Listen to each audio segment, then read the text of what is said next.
¿Cómo están? Es una bendición estar aquí. Mira, muchos desperdician la oportunidad de recibir de la palabra de Dios los miércoles. Y si quisiéramos, si usted está en casa y está en Morelia, véngase a la reunión aquí presencial. Es una bendición estar aquí, convivir con los hermanos. Eh, nunca es lo mismo. La verdad es que nunca es lo mismo alabar en vivo a alabar a través de una pantalla. No es lo mismo escuchar una predicación en vivo a escucharla a través de una pantalla. Entonces, sí quisiéramos invitarlos a que vengan de manera presencial. Y el domingo tuve la oportunidad de compartir e iniciar esta nueva serie que se titula Una carta con palabras de esperanza. Y vamos a estar estudiando la primera carta de Pedro, como había comentado el domingo. Y el domingo, eh, por, por si usted no estuvo, hablamos sobre cómo a través del Señor Jesús hemos recibido una esperanza viva y a través de esa esperanza viva es que también podemos hacerle frente a las dificultades que o ya están presentes o que han de venir, porque platicamos que en el cristianismo real la, la, la situación es que aflicciones va a haber. Entrar al cristianismo no implica, el reconocer a Jesús como Señor y Salvador no implica que no vamos a tener aflicciones, que no vamos a tener problemas. Los problemas han de venir.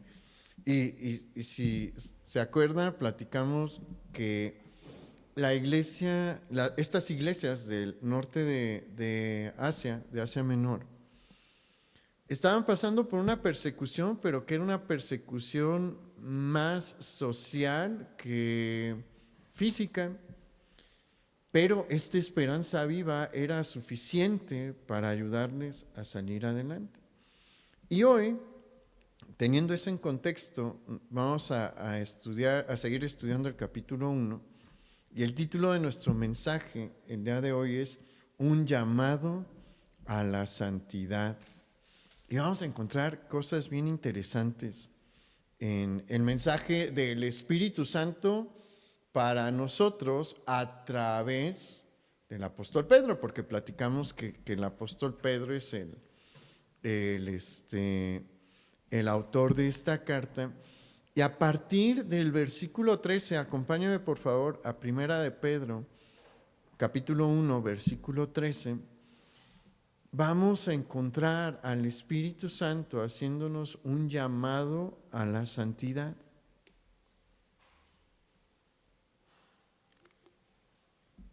A llevar una vida de santidad.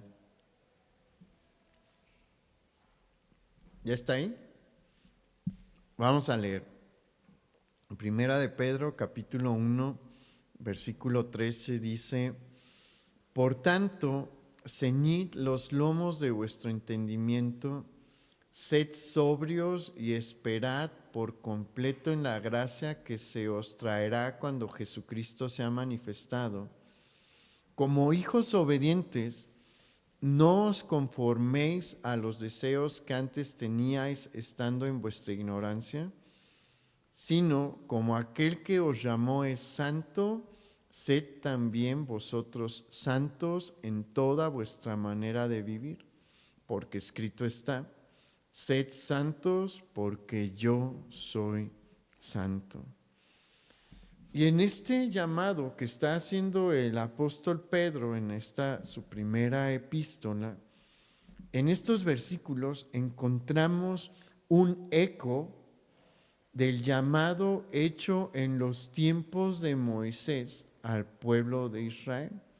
Porque en Levítico capítulo 11, versículo 44, el Señor le dijo estas mismas palabras a los hijos de Israel.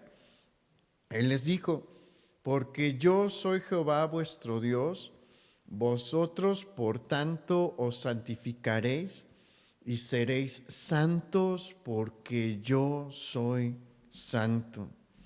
Y aquí es importante que entendamos el contexto en el que se dieron estas palabras inicialmente. El pueblo de Israel, en este momento, cuando el Señor le dice, vosotros por tanto santificaréis y seréis santos porque yo soy santo, en ese momento el pueblo de Israel está recibiendo la ley levítica. Se le está dando la ley que han de seguir los sacerdotes, hijos de Aarón. Y están siendo preparados para comenzar su marcha hacia la tierra prometida. Y debemos entender algo, es a partir de que ellos entran a la tierra prometida que se empiezan a consolidar como una verdadera nación. ¿Por qué? Porque para que haya un estado se necesita un territorio y mientras ellos están en el desierto, pues son un pueblo nómada, ¿no? No hay un estado, no hay una nación como tal, pero van a entrar a conquistar esta tierra que le fue prometida a sus padres y así van a empezar a ser una nación. Y antes de iniciar la marcha a la tierra de Canaán, Dios les dice, ustedes son miembros de mi nación y por lo tanto espero que ustedes manifiesten la conducta de su rey. ¿Quién era el rey? Dios. Y una característica esencial de su conducta es que Él es santo. Por lo tanto, Él espera que nosotros, bueno, en ese tiempo esperaba que Israel fuese santo también. ¿Y qué espera de su iglesia? Lo mismo. Y mire, generalmente no nos ponemos a reflexionar que la santidad es una de las características más fundamentales de nuestro Dios. A lo largo de la Escritura encontramos expresiones de alabanza a Dios, exaltando su grandeza, su poder, su eternidad, su omnisciencia, su omnipresencia, su amor, su justicia, pero hay también adoración y exaltación a Dios resaltando su santidad. Y esto tiene una característica especial. Es la única cualidad, es la única característica de Dios que es exaltada de manera triple en 3 ocasiones. ¿Se acuerda cómo es el canto de los serafines cuando Isaías tiene la visión del trono de Dios? Ellos están cantando, santo, santo, santo es Jehová de los ejércitos. No es, ¿qué nos indica esto? Que es importantísima esa característica de Dios. Y de hecho, es algo que lo separa por completo de cualquier concepción que ha tenido el hombre de Dios, porque si usted revisa la mitología que usted quiera revisar, va a encontrar que son dioses inmorales, son dioses dados al pecado. Un maestro de historia una vez nos platicaba que los dioses griegos eran tan humanos que pareciera que los podías invitar a la cantina y se iban a poner a tomar contigo, y de verdad que sí, pero Dios, el Dios de Israel, Jehová de los ejércitos, a quien aclaman los serafines, es santo, santo, santo. No hay pecado en él, no hay impureza en él, no hay maldad en él. Y aquí hay algo bien peculiar. ¿Por qué? Porque miren, nosotros hemos sido adoptados en la familia de Dios, pero hay una realidad sobre nuestra vida y sobre nosotros como seres. Y es que somos seres creados, entonces nunca vamos a ser eternos. El único eterno es Dios. Jamás vamos a ser omnipotentes como lo es Dios. Jamás vamos a ser omniscientes como lo es nuestro Padre. Jamás vamos a ser omnipresentes como lo es nuestro Padre, pero sí podemos intentar ser santos. Ve, esto es una cosa muy especial. Esta es una de las características más importantes de nuestro Dios y es una que podemos imitar, es una que podemos emular.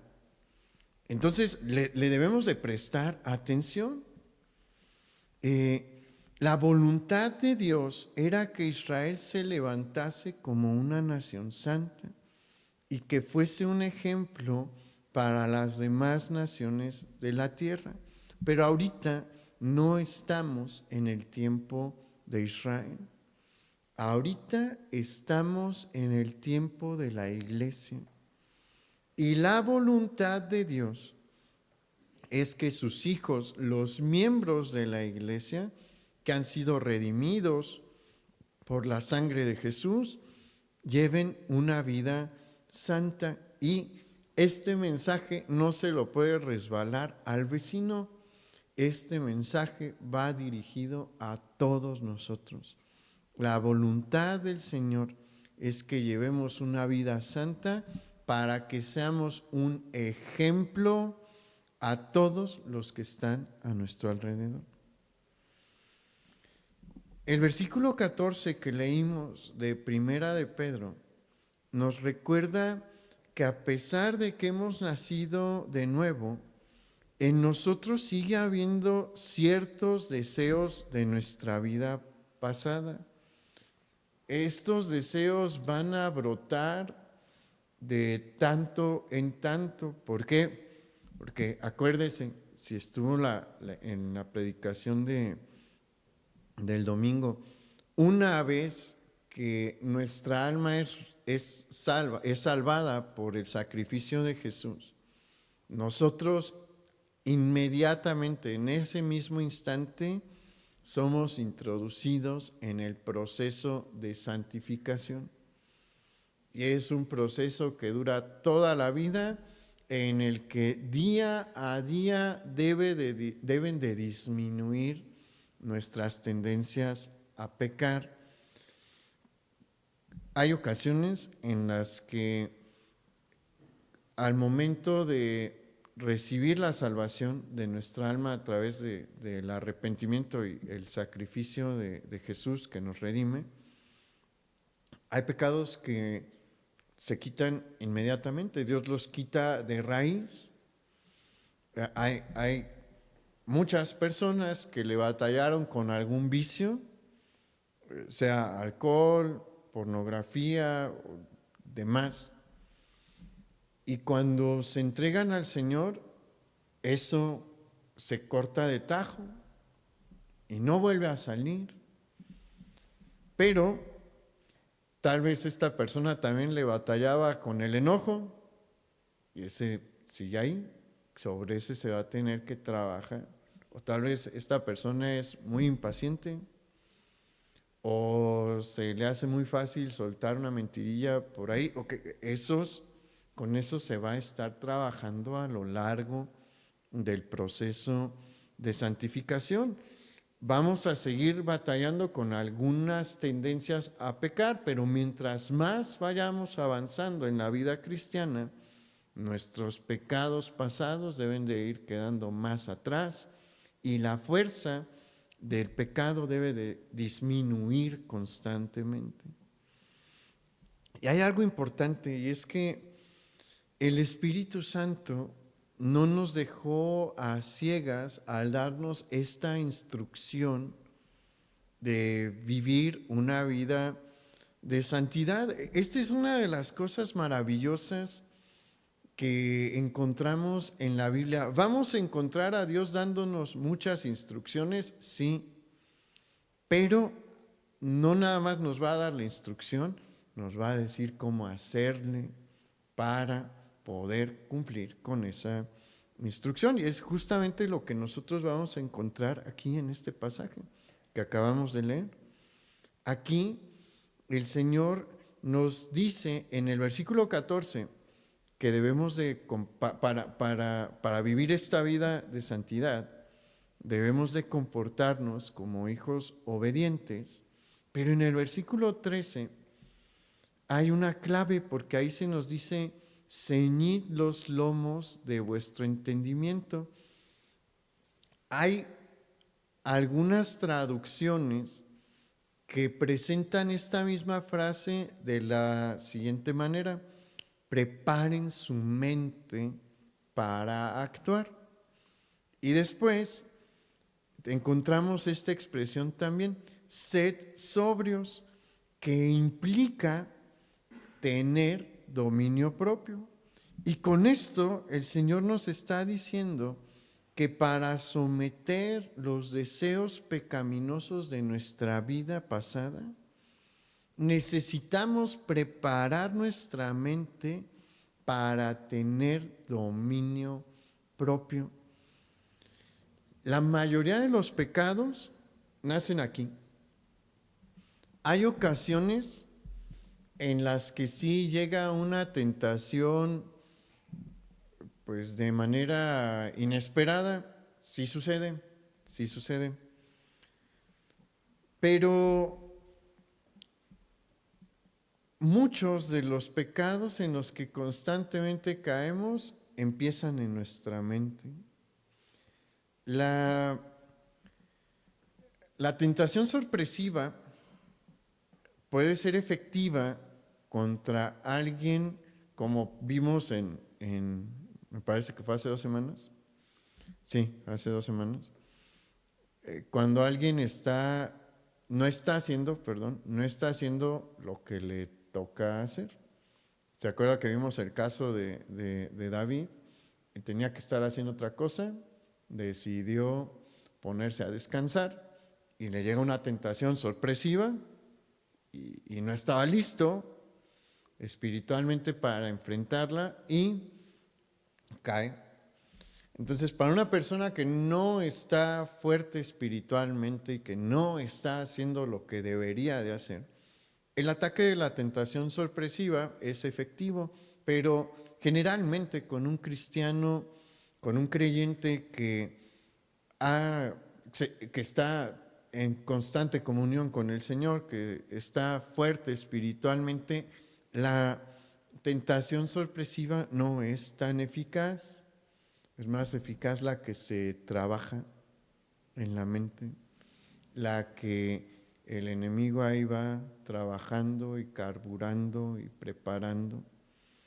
Por eso es que el Espíritu Santo aquí hace un llamado a tener nuestra mente presente, ¿no? Porque todos nosotros sabemos, al igual que lo hace Satanás, es algo que debemos de saber, él también está consciente de qué pie cojeamos. Él lo sabe y la mayoría de nosotros sabemos cuáles son nuestras debilidades, ¿no? Nuestros errores. Él las va a trabajar. Y si nosotros decimos, ay, pues voy a relajarme un poco, y si usted le batalla con el cigarro, por decir, el domingo hablamos un poquito sobre por qué es una conducta inapropiada delante de Dios fumar. Si usted se pone a oler a alguien fumando, ¿qué cree que le va a pasar? Se le va a antojar. Y si usted deja que su pensamiento se siga desarrollando ahí, ¿qué va a terminar haciendo? Se va a terminar echando un cigarro. Lo mismo pasa con el alcohol, lo mismo pasa con la pornografía, con el pecado que usted quiera, el pecado con el que usted le batalle. Si usted le da una puerta en la mente, se va a empezar a mover la máquina y al cabo de un tiempo va a caer. Entonces, por eso aquí el Espíritu Santo nos dice, necesitan tener dominio propio de sus pensamientos. Mira, una vez, en un mensaje, nos platicaron nos enseñaron que hay cosas que no podemos evitar. Por ejemplo, cuando vamos manejando, ahora ya no hay tanto, pero antes había espectaculares con mujeres en ropa interior, ¿no? Y me acuerdo mucho que había un camión de la Ruta 1 que tenía una imagen de una mujer pues en paños muy menores. Uno no puede evitar manejar y tener el camión allí, ¿no? ¿Qué si puede evitar uno? Quedársele viendo, y uno puede evitar darle rienda suelta al pensamiento por lo que desprende ese tipo de imagen. Todas esas imágenes tienen un propósito de despertar algo en la mente. Ahí es en donde sí podemos hacer algo, y eso es lo que Dios nos está pidiendo que hagamos, que tengamos dominio propio en nuestros pensamientos.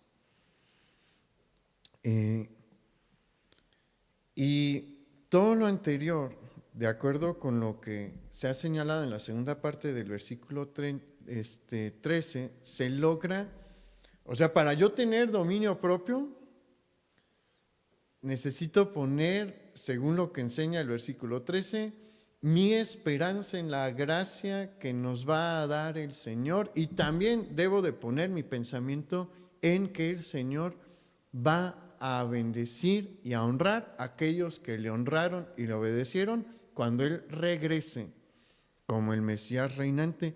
Es completamente válido tener un deseo por el galardón que viene en el tiempo del regreso de nuestro Señor Jesucristo. Con una buena, o sea, uno no dice, ay, voy a obedecer a Dios porque yo quiero que me pongan, que me den tal o cual premio, me den tal o cual corona. Pero sí es válido decir, Señor, yo te quiero rendir toda mi vida y quiero servirte con todas mis fuerzas, y sé que si lo hago, tú vas a honrarme también cuando venga tu reino. Es un pensamiento totalmente válido. Eso es que poner los ojos en la meta. Y es bien importante que yo constantemente esté poniendo mis ojos en la meta. Ahora vamos al versículo 17, por favor, ahí en Primera de Pedro, capítulo 1.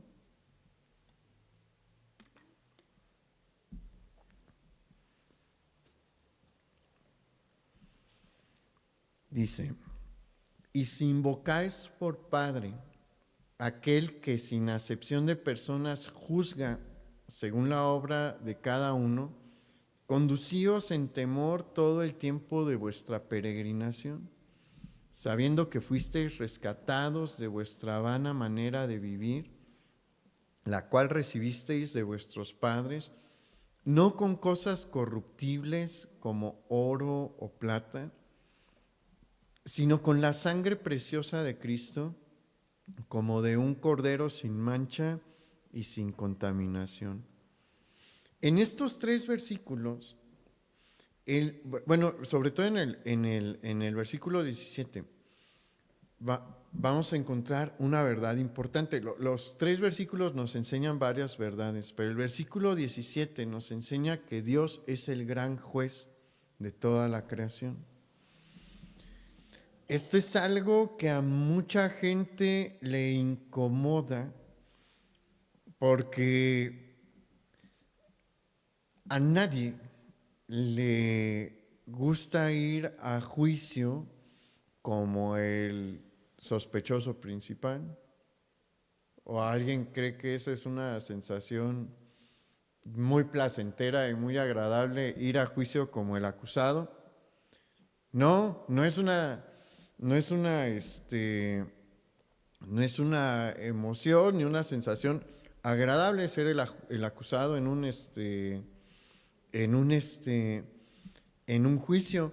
Y la cosa con el juicio que ha de realizar Dios sobre la humanidad si no se arrepienten es todavía peor, y por eso mucha gente quiere deshacerse de ese concepto y lo intenta hacer de diversas maneras. Una manera es diciendo Dios es amor y termina perdonando a todos. Otra manera es decir, pues Dios no existe. Son mecanismos a través de los cuales las personas intentan alejarse de esta realidad. Es una realidad que toda persona que muere en sus pecados tiene una cita con Dios, pero su cita es en el tribunal, es en el gran juicio del trono blanco. Y ese juicio va a ser tremendo. ¿Por qué? Porque Dios va a juzgar con toda objetividad, porque Él tiene un registro de todos los eventos de la vida de cada ser humano. No tenemos muchos detalles de cómo va a ser el juicio, pero probablemente se van a enumerar cada uno de los pecados que se cometieron, dando fecha, día y hora, de manera que nadie va a poder escaparse. Hay muchos pecados que se pueden esconder, allí ninguno va a quedar escondido. Imagínense lo que es eso, o sea, todos aquí llevamos una vida antes de Cristo y realizamos pecados de los que nos avergonzamos, ¿no? Algunos públicos, otros escondidos. Imagínense tener a Dios enfrente.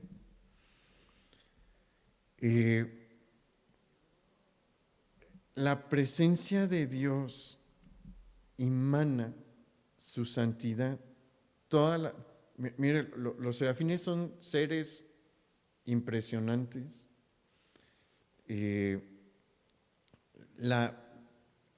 Acuérdese que Dios utilizó a personas para escribir la Biblia, ¿no? Y muchos tuvieron visiones celestiales, eran seres humanos. Y nuestro vocabulario no alcanza a describir en realidad cómo son estos seres. Ellos utilizaron pues las palabras que consideraron más adecuadas para describirlos, pero pues, muy probablemente sus palabras se quedan cortas. Los serafines son de los seres más hermosos dentro de la creación celestial porque son de los seres más cercanos al trono de Dios. Entonces son seres impresionantes y a pesar de su grandeza, porque son seres grandes, grandiosos también, gloriosos, quedan impactados al estar frente a la presencia de Dios. ¿Y qué es lo que los impacta más? Ya lo vimos, la santidad de Dios. Y ellos también están en condición de santidad, o sea, esos serafines vencieron la tentación de la rebelión de Satanás. Son seres celestiales que le fueron completamente fieles a Dios, están en santidad y a pesar de eso, cuando ven la presencia de Dios, lo único que pueden hacer es proclamar que Él es santo, santo, santo. Entonces, imagínense lo que va a ser para un ser humano que murió en sus pecados, tener enfrente de él a este Dios santo como su juez. Y dice, nadie le va a alegar a Dios. Dios va a decir, hiciste esto. Nadie le va a alegar.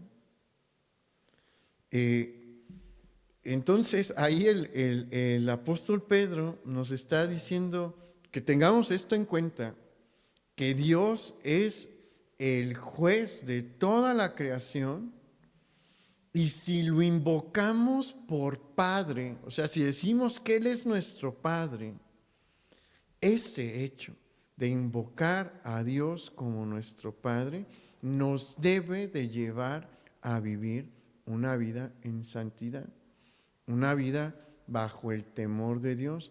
A veces no nos ponemos a reflexionar lo que decimos, pero mire, Dios toma muy en cuenta las palabras que salen de nuestra boca.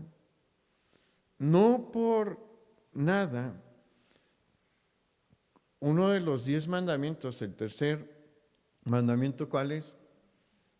No tomarás el nombre de Jehová tu Dios en vano, porque no dará Jehová por inocente al que tomare su nombre en, en vano. ¿Y qué nos está diciendo aquí el Señor? Si me van a llamar Padre, tienen que vivir en una vida de santidad y deben de tener temor y reverencia hacia mí. No pueden utilizar este término a la ligera, porque mis hijos, ¿cómo deben de ser? Santos. Deben de ser santos.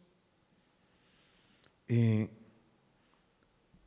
versículo 17, por otro lado, nos muestra que debemos de ver nuestra vida como una peregrinación.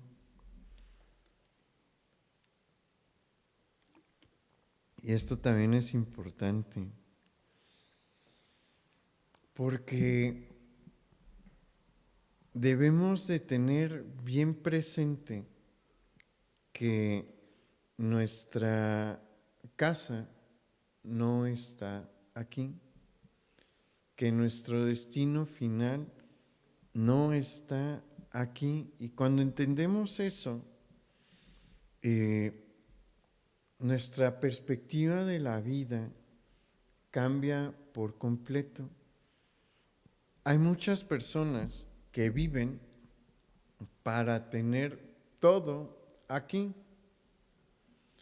y se desviven y hacen lo que sea, literalmente lo que sea, para vivir su mejor vida aquí. Lamentablemente hay líderes cristianos que escriben libros con ese tipo de título también, su mejor vida ahora. Nuestra mejor vida no es ahora, no es ahora. Nuestra mejor vida está después, cuando pasamos a la eternidad. Eso no implica que no le echemos ganas aquí, obviamente. El Señor quiere que nos esforcemos en esta vida, sí, porque también debemos de ser ejemplo y debemos de ser ejemplo en todo, en nuestro trabajo. El Señor espera que seamos los mejores, aunque no lo crea, pero sí, el Señor espera de usted que como su hijo, si le invoca como padre, Él está esperando que sea el mejor en su trabajo o de los mejores.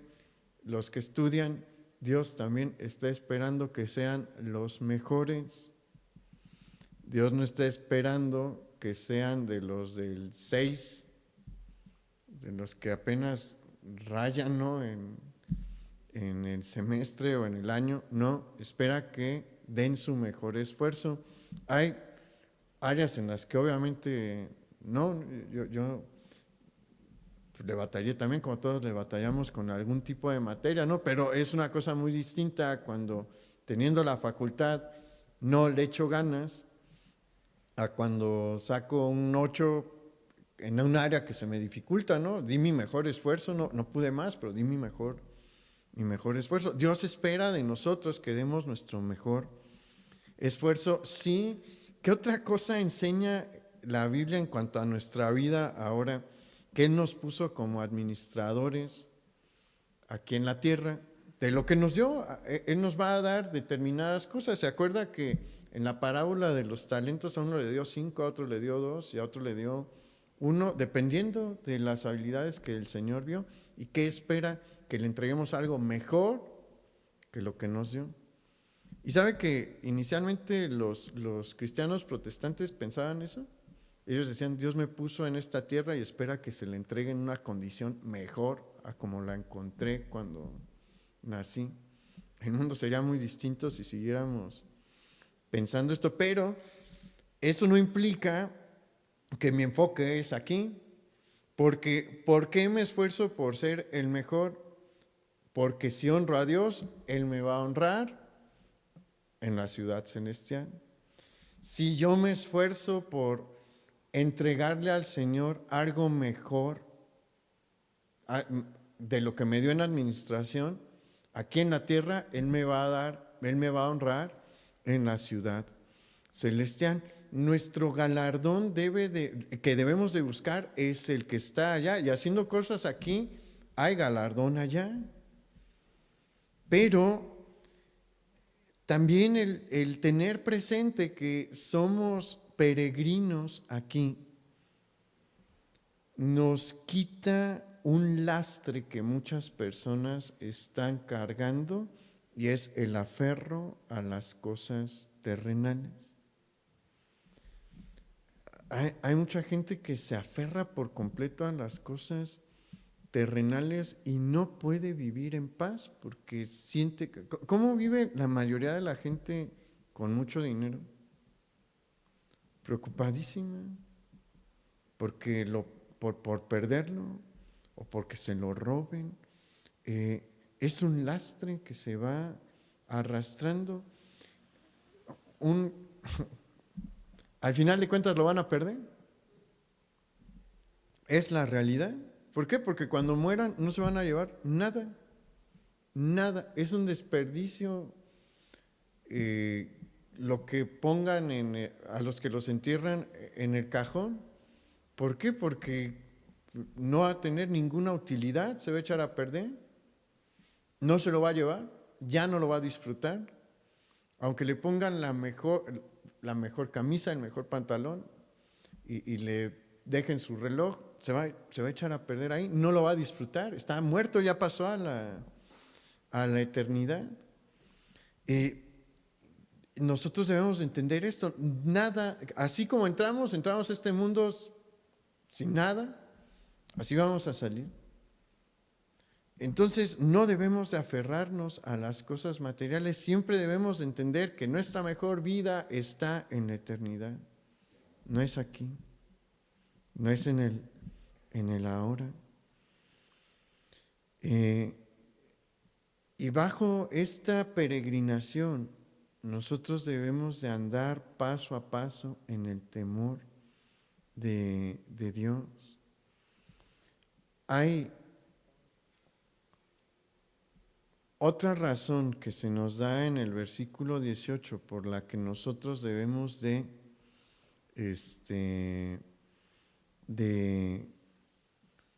seguir al Señor con esta vida de santidad, y es que Él nos rescató de nuestra vana manera de vivir. ¿Qué significa esa expresión de vana manera de vivir? Que llevábamos una vida que no valía nada, que no tenía ningún tipo de valor. Y eso es completamente cierto, porque una vida pecaminosa es una vida que no tiene ningún tipo de valor. Es una vida entregada a ofender a Dios. Es una vida de constante rebelión, pero todo aquel, y es una vida sin propósito aparte, pero todo aquel que es rescatado por el sacrificio de Jesús, por la fe en el sacrificio de Jesús, cambia su estilo de vida y algo maravilloso sucede.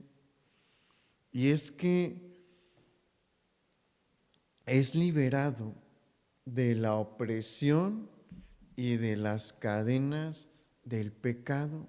Miren, la obra que el Señor Jesús hizo por nosotros, su obra de salvación, es lo más maravilloso que puede experimentar el ser humano, porque si usted se acuerda de su vida pasada y de los pecados que lo tenían amarrado, le podía decir fácilmente que no. No. El pecado tiene... La cosa es que a veces no estamos tan conscientes bueno, generalmente la gente que no ha escuchado el mensaje del Evangelio no reflexiona sobre su esclavitud. Y véanlo, la mayoría de los alcohólicos creen que tienen este problema de alcoholismo. No, todos dicen lo tengo bajo control. Todos dicen, cuando quiera lo dejo. Lo mismo dicen con el cigarro, lo mismo dicen con las drogas, con los pecados sexuales, pero hay gente que le encanta el chisme y cree que lo tiene bajo control. Dicen, no, pero no, porque la, la vecina llega y le dice, no le vayas a decir a nadie, prométeme que, bueno, dicen otra palabra, ¿no? Pero, prométeme que no le vas a decir que a nadie, me lo prometes, sí, sí, te lo prometo. Le cuenta que hace 5 minutos después de que le contaron, lo suelta, va a ver a quién se lo suelta, y es un pecado que tiene el control, o sea, esta persona puede ser hombre o mujer, hay de los dos chismosos. No, sí, mi abuelito contaba que había uno en el pueblo que era su amigo. Mi abuelito decía, yo no sé cómo le hacía. Él entraba a trabajar a las 5, bueno, tenía que tomar el camión a las 5 de la mañana. Era su pariente, ¿no? Era pariente de mi abuelito. No, pues a las 5 de la mañana que íbamos que yo iba a tomar el camión, ya me contaba todo lo que había pasado en la noche. O sea, hombres y mujeres le entran al chisme, pero no es una conducta de la que Dios se agrade, y es una conducta que los controla. Tiene el control, o sea, el pecado tiene el control de las personas que no han sido salvadas por nuestro Señor Jesucristo. Pero cuando el Señor nos salva, rompe esas cadenas y a través de su Espíritu nos da la facultad de decirles no. El pecado ya no tiene el control y el Señor me da el poder a través del Espíritu Santo de, cuando viene la tentación, decir no. Hay mucha gente que cuando le ofrecían una cerveza no podía decir que no, pero el Espíritu Santo, cuando salva el sacrificio de Jesús, nos ayuda a decir no. Entonces, ven lo que las grandes bendiciones que el Señor ha hecho por nosotros. Y aparte, el apóstol Pedro también enfatiza en el versículo 19 que esta libertad que el Señor nos dio no costó poco. Dice allí que esta libertad no fue, en el versículo 18, pagada con cosas corruptibles como el oro y la plata. Y para nosotros el oro y la plata valen mucho, ¿o no? Si tiene joyas de oro, sabe cuánto cuesta. Vea cuánto está el gramo de oro, vea cuánto está el centenario. El oro está para la mayoría de las personas a precios no accesibles, pero lo que se pagó por nosotros está muy por encima del valor que pueda tener el oro y la plata, porque para darnos esta libertad del yugo de esclavitud, para romper las cadenas del pecado que nos tenían atadas, se tuvo que pagar un precio de sangre.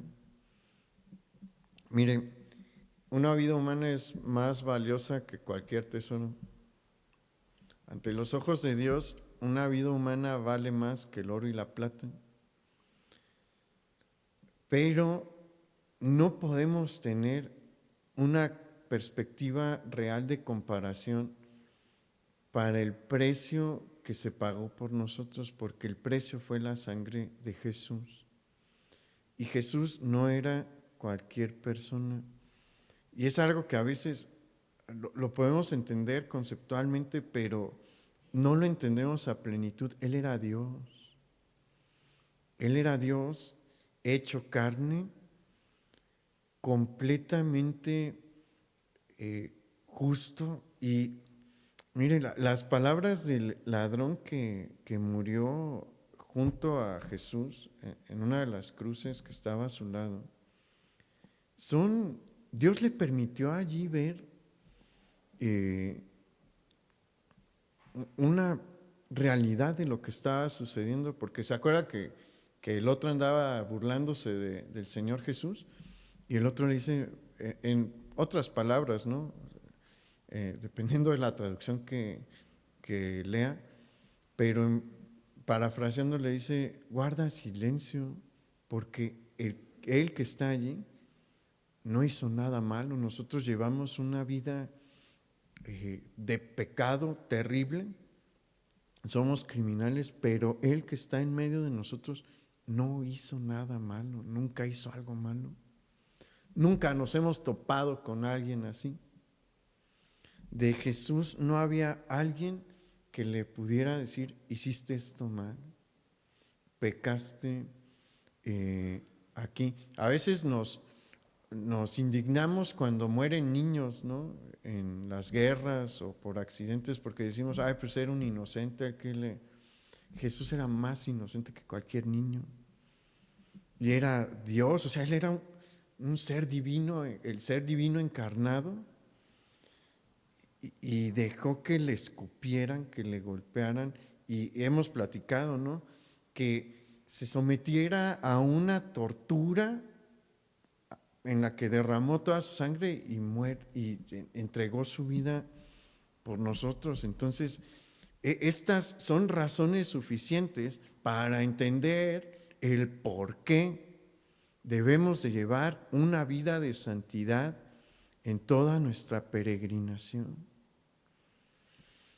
Y vamos a avanzar, vamos al versículo 20, ahí en Primera de Pedro 1. Dice, ya destinado desde antes de la fundación del mundo, pero manifestado en los postreros tiempos por amor de vosotros, y mediante el cual creéis en Dios, quien le resucitó de los muertos y le ha dado gloria para vuestra fe y para que vuestra fe y esperanza sean en Dios. Y aquí hay una verdad que la verdad está para quitarle el sueño a muchas personas. Bueno, si se pone a reflexionar en esto, el Señor sabía desde la eternidad que iba a tener que ir a la cruz. Antes de crearnos, Él ya sabía que iba a tener que ir a la cruz. Él tenía la opción de no crear nada. Él es Dios y Él no necesita de nada ni de nadie. Él podía existir por toda la eternidad en armonía, Padre, Hijo y Espíritu Santo, un solo Dios, 3 personas, y dejar las cosas así, pero decidió crearnos. Él decidió ir a la cruz, Él decidió manifestar su amor para salvarnos. Vamos ahora al versículo 22. Dice, habiendo purificado vuestras almas por la obediencia a la verdad, mediante el Espíritu, para el amor fraternal no fingido, amaos unos a otros entrañablemente de corazón puro, siendo renacidos no de simiente corruptible, sino de incorruptible por la palabra de Dios que vive y permanece para siempre, porque toda carne es como hierba y toda la gloria del hombre como la flor de la hierba. La hierba se seca y la flor se cae, mas la palabra del Señor permanece para siempre. Y esta es la palabra que por el Evangelio os ha sido anunciada. Y aquí el Señor nos va a hablar de una cosa que va a caracterizar a la vida cristiana. La vida cristiana se caracteriza por la vida en santidad. Una cosa que sí es importante señalar aquí es que el intentar llevar una vida de santidad no implica llevar una vida perfecta. No somos perfectos. Platicamos que el proceso de santificación es este proceso que nos va a llevar a ser perfectos. ¿En qué momento? Cuando partimos a la eternidad. Ahí se acaba el proceso de santificación, empieza ahí se da la glorificación, una parte de la glorificación, ahí ya no vamos a pecar, ahí ya vamos a ser muy parecidos a nuestro Señor Jesucristo en su carácter. Entonces, Dios no nos está diciendo que seamos perfectos, no podemos, pero sí podemos llevar esta vida de santidad. Esa es la primera característica de la vida cristiana. Segunda característica que se nos menciona hasta este punto es que el creyente lleva una vida que se distingue por manifestar el amor de Jesús a los demás, especialmente a nuestros hermanos. Debemos de manifestar el amor a Dios a todos, pero en donde más lo debemos de manifestar es entre nuestros mismos hermanos. El amor fraternal no fingido del que habla aquí el apóstol Pedro se manifiesta y es visible, él mismo lo señala, cuando nos amamos unos a otros. Eso es algo que el Señor espera de nosotros. ¿Y sabe algo? El Señor, el Espíritu Santo, no nos dejó únicamente aquí con Pedro este mensaje. Este es un mensaje que se va a presentar en otras partes del Nuevo Testamento, casi con las mismas palabras. Yo se los leo, no vaya, yo le leo los versículos. Si quiere anote la cita. Juan capítulo 13, versículos 34 y 35. Estas son palabras del Señor Jesús. Dice, un mandamiento nuevo os doy, que os améis unos a otros como yo os he amado, que también os améis unos a otros. En esto conocerán todos que sois mis discípulos, si tuviereis amor los unos con los otros. Y aquí esto es algo importante porque el Señor Jesús estableció esto como que, como un mandamiento. ¿Los mandamientos son opcionales? No, los mandamientos son obligaciones. Así como es mandamiento no tendrás dioses ajenos delante de mí, como es mandamiento no te harás imagen ni ninguna semejanza, como es mandamiento honra a tu padre y a tu madre, no cometerás adulterio, no matarás, todos esos no son opcionales, ¿verdad? Son órdenes, son obligaciones que tenemos como hijos de Dios, como miembros del pueblo de Dios. Ok, esto está en la misma categoría, exactamente en la misma categoría. El amarnos unos a otros entre los hermanos no es opcional. Dios no lo dijo, si quieres, está bien. No, es un mandamiento. Dios está diciendo, lo tienen que hacer. La cosa es que esto no lo vimos en el mensaje anterior, ¿no? Dios promete ayudarnos. Si buscamos su ayuda, Él nos ayuda a amarnos unos a los otros, porque hay algunos hermanos que no son tan fáciles de amar como otros, ¿no? Ahí también el Señor nos ayuda, el Espíritu Santo nos ayuda, pero entendamos, este es un mandamiento del Señor. Es algo que Él quiere que su pueblo manifieste. Primera de Juan, capítulo 4, versículos 11 y 12, yo se los leo. Amados, si Dios nos ha amado así, debemos también nosotros amarnos unos a otros. Nadie ha visto jamás a Dios. Si nos amamos unos a otros, Dios permanece en nosotros y su amor se ha perfeccionado en nosotros. En otras ocasiones hemos hablado sobre lo importante que es cuando Dios repite algo en la Escritura. Todo lo que Dios dice es importante, todo lo que está en la Biblia es importante, es palabra de Dios. Son cosas que debemos de tomar en cuenta.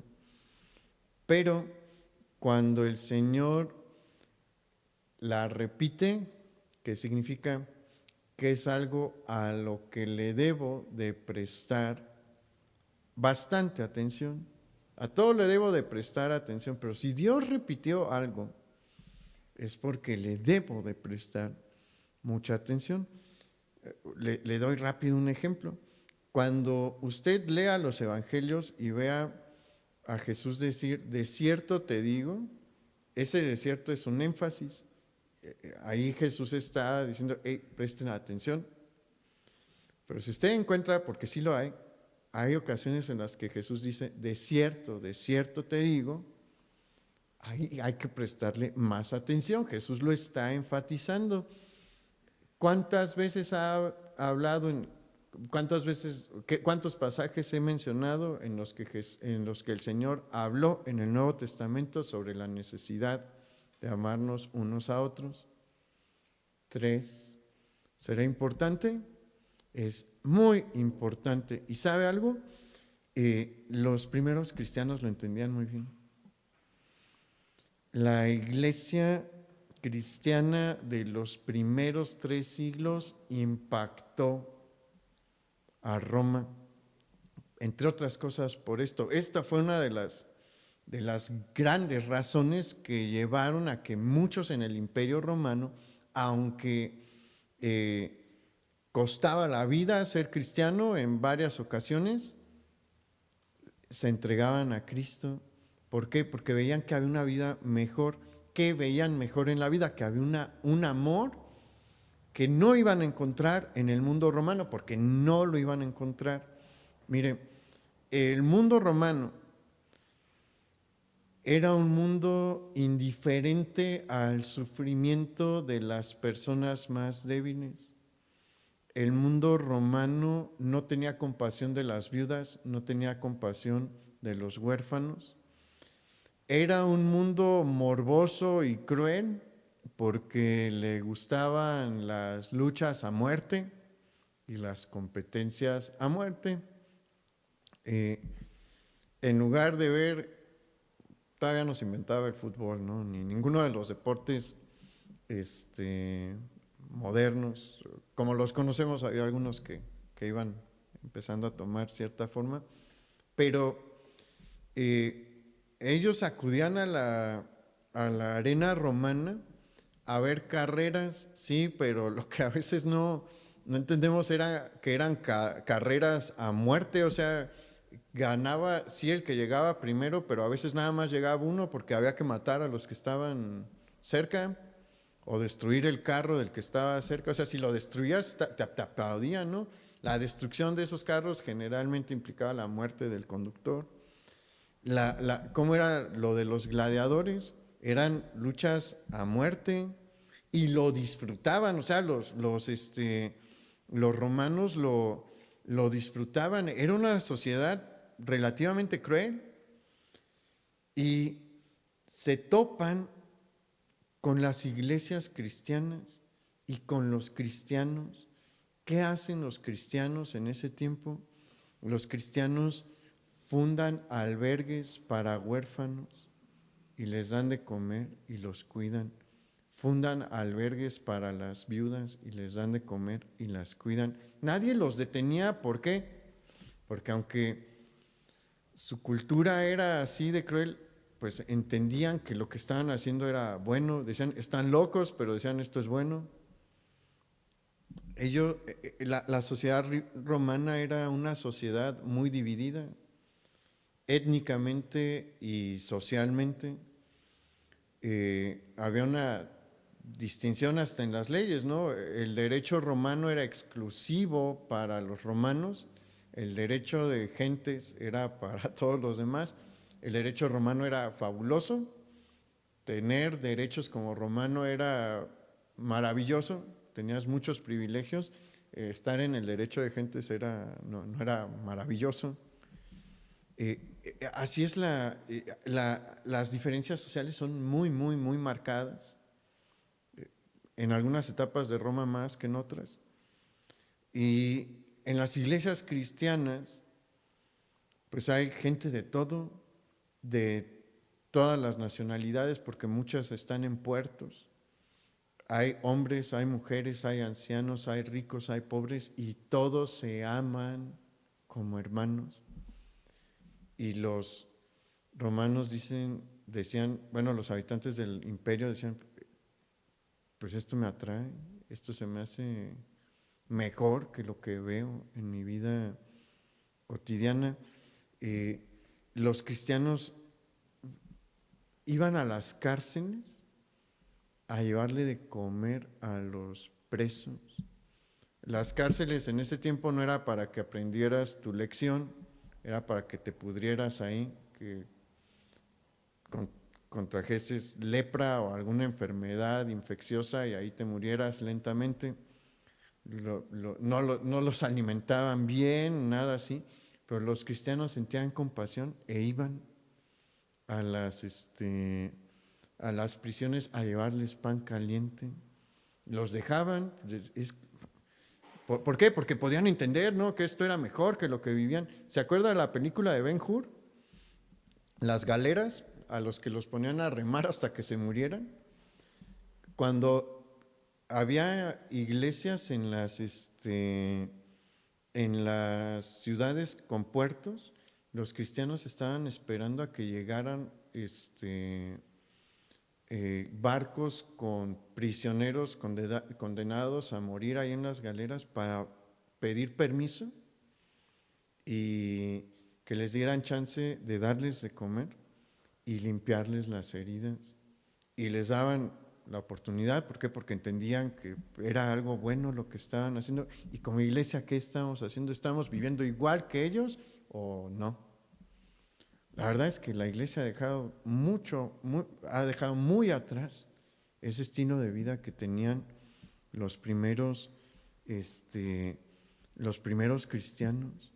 Y como que el Señor nos está llamando a regresar a esto, porque es que debemos de entender, el mundo romano vio esto y dijo, yo quiero ese cristianismo. Y la pregunta es, no, el mundo cuando nos ve, dice, yo quiero lo que ellos tienen.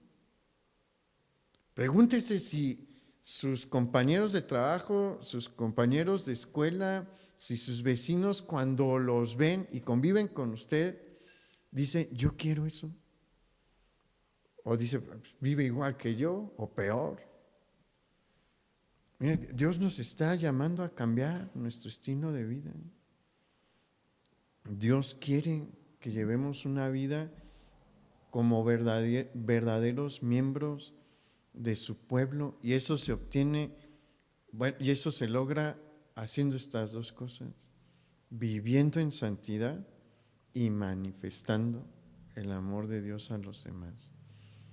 Y pues esa es la tarea que hoy el Señor nos está dejando. De usted depende el hacerla o no. Acá nada más le podemos decir lo que la Escritura dice, es su responsabilidad ponerlo en práctica. Vamos a orar.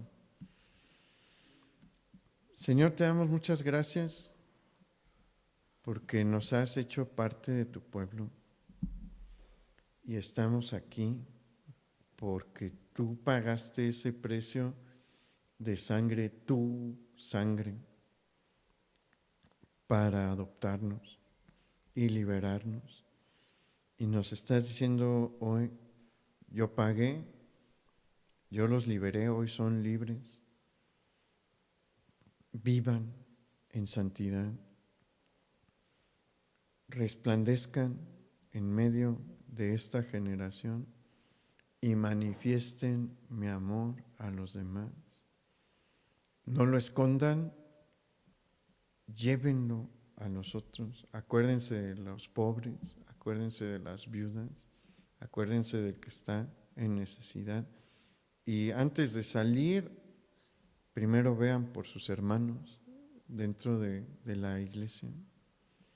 Vean por el que está pasando por dificultad, vean por el que está con hambre.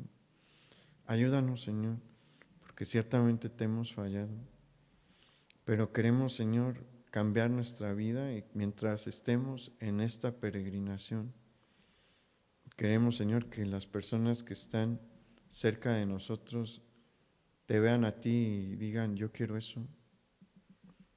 Y no queremos deshonrarte, Señor, llevando una vida igual o peor que los no creyentes. Te pedimos que tú nos ayudes y nos bendigas hoy. En el nombre de nuestro Señor Jesucristo. Amén. Pues que pase buena noche, hermano, y nos vemos aquí el viernes en nuestras reuniones y el domingo también. El Señor le bendiga.